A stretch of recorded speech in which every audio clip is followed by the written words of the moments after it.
Picture retake day is this Monday, September 18th. It's going to be 7 to 12 in the auditorium lobby.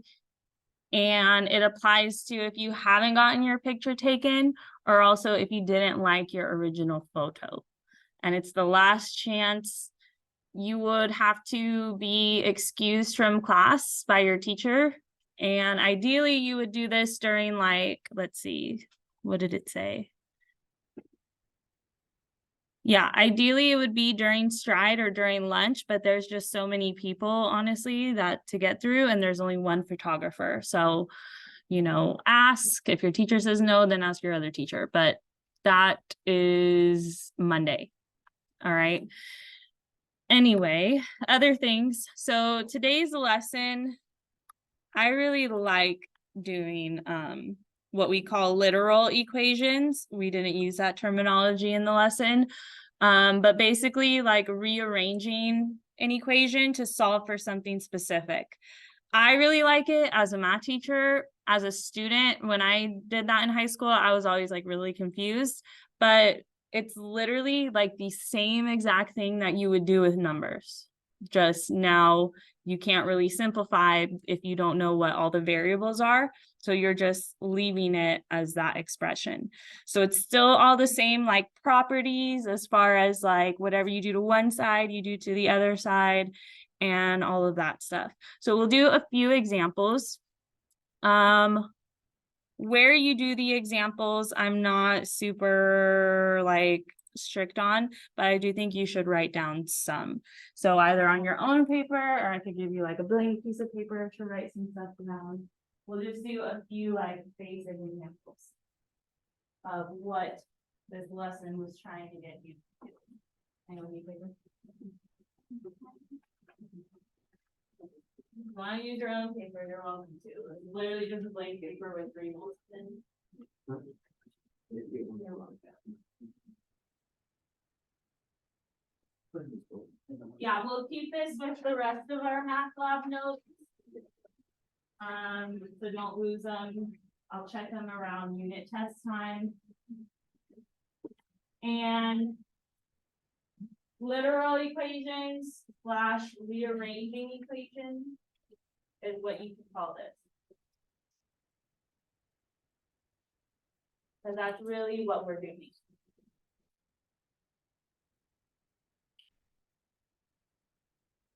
Now, literal equations are equations with more than one variable. Equations with more than one variable. Right? Equations with more than one variable. You can't actually solve these equations if they have more than one variable. Like you can't say x equals a number. It would be x equals an expression or whatever. But you can always rearrange it to isolate a certain variable. Now with this one right here that I marked in red, you'll probably want to write that down, kind of like how they wrote it, where it's this on one side and this on the other. But would this here be a literal equation?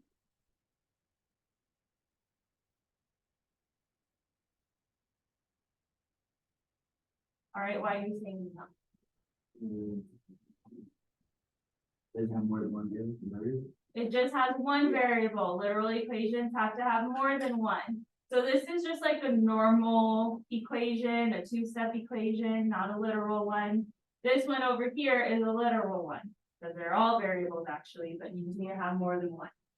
So compare them, they look really similar. It's just that where it's A, B, and C for the first one, it's 2, 5, and 13. Only different. All right, so we're going to solve each one for x. I always tell you to start with what is not necessarily highest. Like, do I get rid of the 2 first or the 5 first? The 5 actually. So I always say start with what's farther from the variable. So the 2 is like right up against it. Oh. The 5 is separated with that symbol, so get rid of that first. If that confuses you, think like order of operations in reverse. So like this would be normal order of operations. When you're solving, you do them backwards.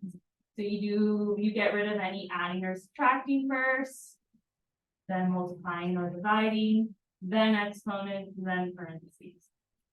Okay. But anyway, we're getting rid of the 5 first. How do I cancel that 5? Good, I'm gonna leave one side. So then I get 2x equals, what's 13 plus 5? 18.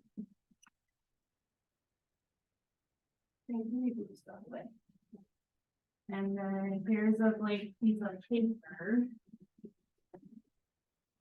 We're taking a little bit of notes right now. Oh, we got an extra one, okay. All right. So yeah, this is where we're at so far. X is still not alone, so we're not done. What's opposite of multiplying by 2? And whatever you go one side. You two together. So that's why we're dividing 2 on each side to get the x alone, and 2 equals what in this one? 9. All right, great. Over here, we're gonna get the x alone as well. What's farther from the x, the a or the b? And how do I make the b go away? Add it. And whatever you do on one side. Okay, good. So on the left, I just have ax. On the right, I don't actually know what either of these numbers are. So I'm basically just writing it. So that if I had values, I could just plug them in and keep going. But I don't, so we just do it. And then x is still not alone. So right now it's being multiplied by a. Opposite would be. I'm gonna multiply. Oh, divide. And then whatever you do on one side of the equal sign. Okay, good. So I'll have to find the sum of C and B first and then divide it by A, because that's like what we did over here. But that's gonna give me what X equals. And since I don't know what any of the values are, that's the simplest it could be. Make sense? Any questions? All right. So then in all these situations, and the equations could look like almost anything. But if it has more than one variable, you're not going to say x equals 9 necessarily. You're just going to rearrange it, follow still all the math rules, but then say what expression it equals. Questions on that? Okay, let's do a couple examples. Oops, I messed up.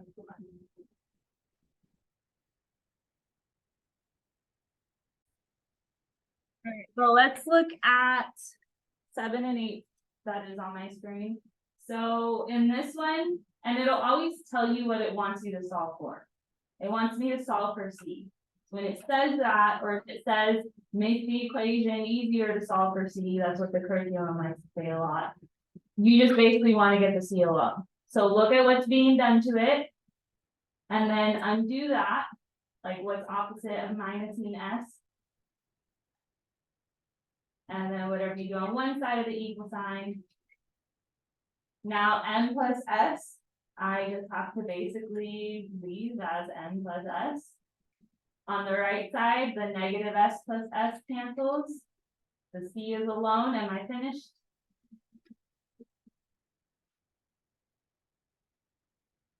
Oh, that's fine. No. So I'm actually finished because the C, is it alone now? Oh, yeah. Then we solved for it, that's it. I forgot about that. Yep, that's all. So then now look at 8, any questions about so far? Okay, we have B equals M over V. M is what we're solving for, so we want to get the M alone. So what's being done to it is being divided by V. Opposite of that would be multiplied by V, whatever you do on one side of the equal sign, All right, so on the left side, I have V times D or VD, same thing, I'll just do V times D. On the right side, since I multiplied it by the denominator, it cancels. M is alone, am I finished? Yes, because I have to solve for M, M is now alone.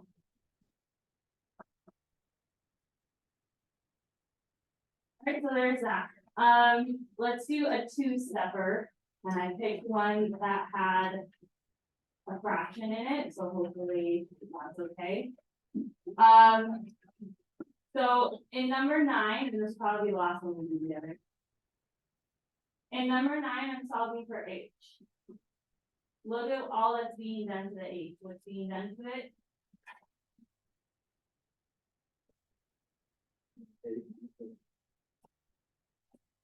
Five.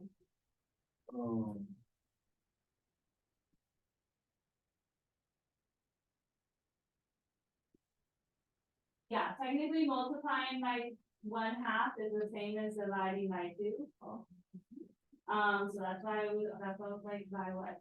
So technically you're right. It's also being multiplied by V. I would just leave it though how it is. It's being multiplied by 1/2 and by V. You could start with what's farther, the 1/2. And there's a few ways you could say this and still be right. But how can I cancel out multiplying by a fraction? You could divide by it. You could divide by 1/2. And then you could put that, well, I mean, 1/2 over 1/2 is 1/2. If you divide this by 1/2, it's like a little bit harder. So here's what else you could do. Because I don't know if you're familiar with like copy dot flip or keep change flip, I don't know.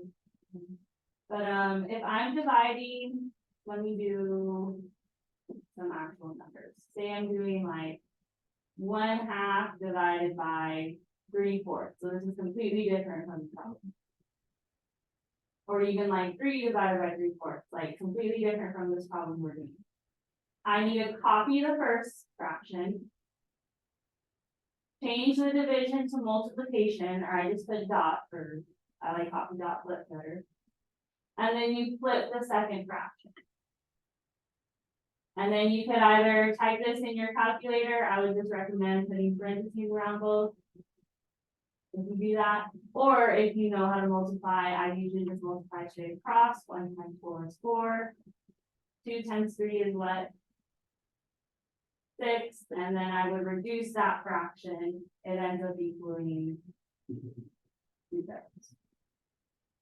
But again, you can just use your calculator from this point on. But that's really like what you're doing.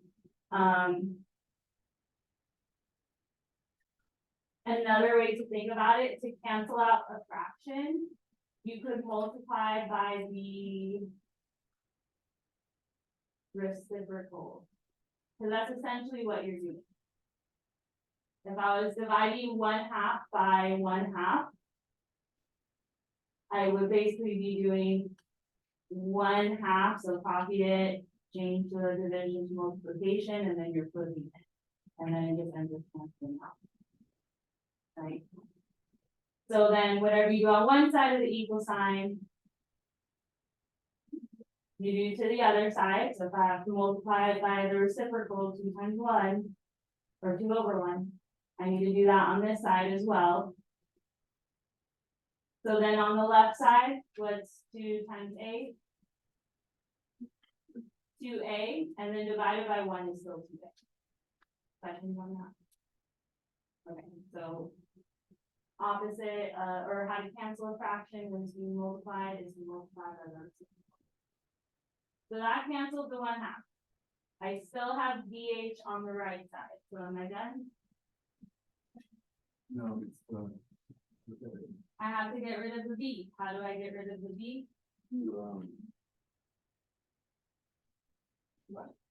I divide it by V, because right now it's multiplying by V. To undo that, I would divide whatever you do on one side of the equal sign. Okay, great. I get H equals And there's nothing I can simplify over here. Nothing I could combine, no fractions to like reduce. So it's just gonna end up being 2A over B. Is there? Okay, then I want you to try number 10 now that, because that was kind of a long explanation. I want you to try 10, just so I can make sure you understood that part. You're solving for B.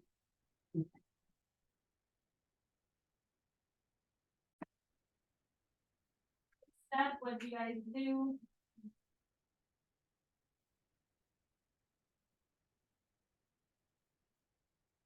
What's farther? I mean, I guess they're technically equally as far.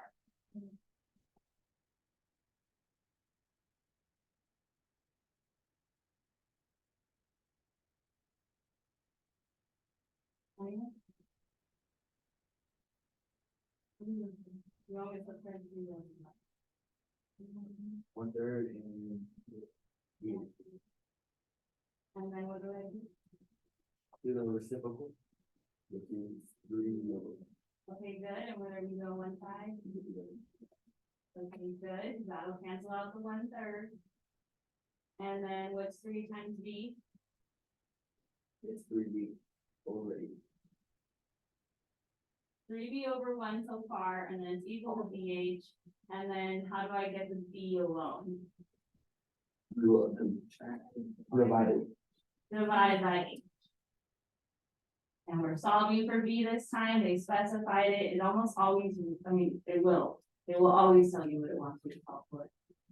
And that's the one you get alone. So this is what you would have had. Questions on that? Okay, so then I'll put the to-do list up. I see some people are writing, so I'll leave it up a little bit. But I'll put the to-do list up. Right now, we're going through the mazes and, you know, we'll give them back to you. If you made a mistake, I'll have you like try again. Because it's graded on a combination of work shown, completion, and accuracy. So if you have no clue what I'm talking about, was anyone not here yesterday? Okay, well, it's graded on a combination of work shown, completion, and accuracy. And you did have to physically turn this one in. I saw like one submission online, that's fine too, but still like turn it in, it makes it easier to grade. So there's that. First priority, because that's gonna go in as a project grade for Math Lab, it can work more than just doing the goals. But then the next things on your to-do list would then be to do like the practices from today. 8 and 9. Questions on that? Okay, if you need help at any point, definitely let us know. But yeah, we're working on getting those names back to you with the. If it's marked wrong, you can, but. Yes, you can now listen to me. Don't lose your notes for this though, because it's Math Lab. Math Lab notes will be for your Math Lab.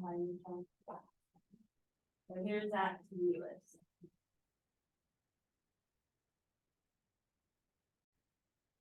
Unit 2, lesson 8, if you care to follow along. A chef bought $17.01 worth of ribs and chicken. Ribs cost $1.89 per pound and chicken costs 90 cents per pound. This equation represents the relationship between the quantities in the situation, and it wants you to solve for C. So when it says solve for C, what does that mean?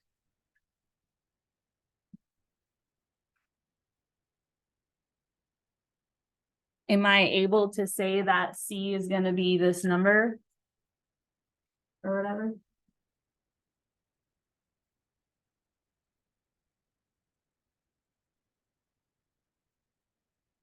Right, think about what we talked about in the lesson today, in the other mini lesson that I gave you in Math Lab.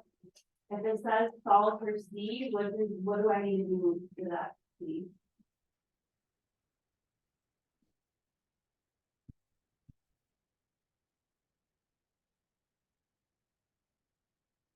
See where it belongs? Where does it belong if I'm solving for it?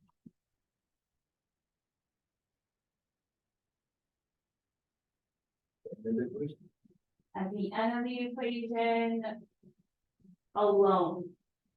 So alone is what I was looking for. If it says solve for a particular variable, you need to get that variable alone. So then down here, what's alone on one side of the equal sign should be C. The rest I need to actually write out and solve.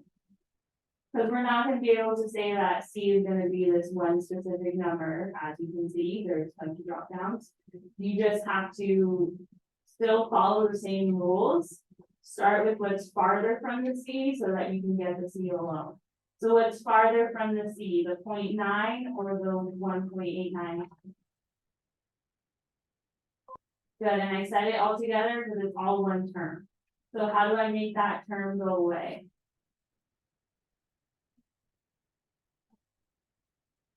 I would have to subtract from both sides. And then whatever you go on one side. Now, these cancel out on the left. On the right side are those like terms. And I've forgotten for what.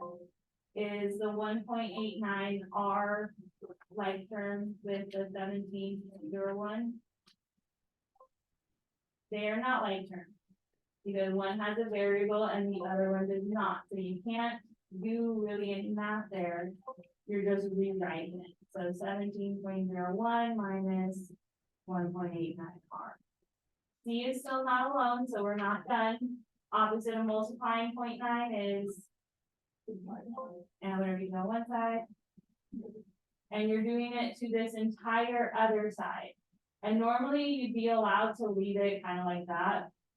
If this was like another variable or something, but you can actually simplify it, so it usually expects you to have it in its most simple form. Writing it like this is the same thing as writing it like this, where you're dividing the 0.9 from each one individually. So I need to divide 0.9 from each. Not sure if I can do this for this one. I might be able to reduce it, but I'm not sure. All right, but 17.01 divided by 0.9.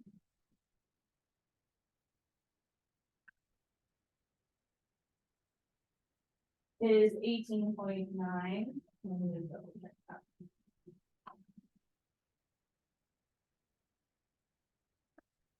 About 18.9. And then the 1.89 R. Let me see if I can reduce that at all.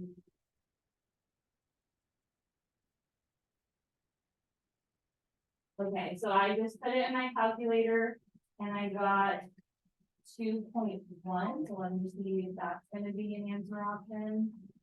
If not, I might have to adjust it. All right, well, let's see.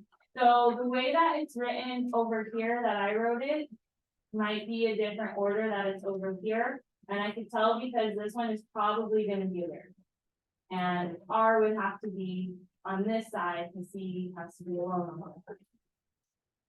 So I know the constant, the number that's alone definitely needs to be 18.9. Throw that in. This one is the one I was like not sure about. But I think it's gonna be the negative 2.1 because I did negative 1.89 divided by 0.9 in my calculator. All right, and then the R is still there because you can't really get rid of the R. So that's what I have. We'll see if it's right in a second. But then it also says, why would you want to solve for C? And the reason, out of the ones that are given, would it be to make it easier to find the pound of chicken bought? Or the pounds of ribs bought? Chicken. And that's what C was representing. And it makes it easier because then if I knew how many ribs we bought, we would just type it all in the calculator and move on to the life. And that's all right. And so questions on that one? And then, Jordan, just so you know, I record pretty much every time that we go over these. So if it's like not up yet, when it is up, you can always go back to MATLAB and just kind of go through this.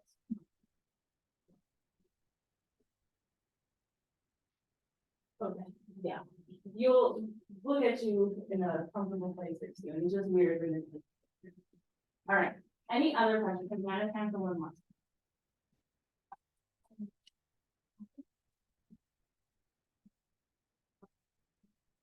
Is it 8 or 9? Oh, less than 3? No, they need to. Oh, okay. And then what is the service? Okay. If the bell rings, you're free to go, but if you wanna stick around, I could write you a pass. if I wanted to. Anyway, a car travels 180 miles at a constant rate. Write an equation that would make it easy to find the rate at which the car was traveling in miles per hour if it traveled for T hours. So when it says makes it easy to find, it wants whatever it wants you to make easy to find alone, if that makes sense. So what does it want to make easy to find? Would it be the rate or the hours traveled?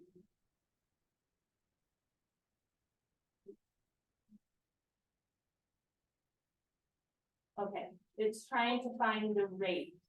So it says makes it easy to find the rate at which the car was traveling in miles per hour R. That means I want the R alone, that's what I'll type over here. If it traveled for T hours, and there's really nothing else over here. I think that's the answer. Let me see. And that's it. Put R here to T there. And move everything, but that's what you're doing. Because if you wanted to find the rate, you would just divide the 180 by however many hours it was. And it would give you the rate, like it would give you the miles per hour. Type R here, type T there. All right, any other questions? All right,